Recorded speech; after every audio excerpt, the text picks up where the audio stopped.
कलाम मुक़द्दस में से हमारे लिए आज की तिलावत यशूआ बिन सिराह की किताब, उसका 48वां बाब, पहली से चौथी और 9वीं से 11वीं आयत।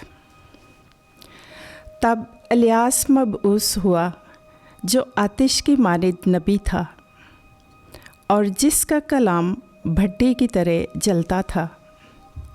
वो उन पर कहत लाया और अपनी गैरत से उसने उनके घरों को कम किया।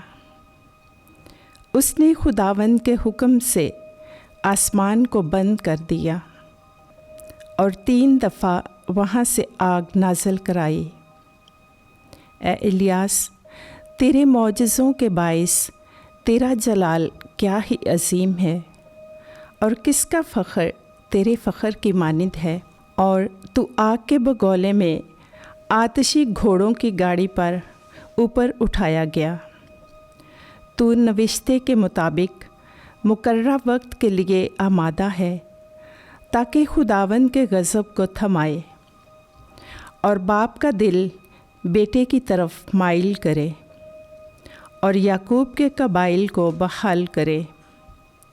मुबारक है वो जो तुझे देखकर मरता है। पाक कलाम के पढ़े और सुने जाने पर खुदावंद की बरकत हो। खुदा का शुक्र हो।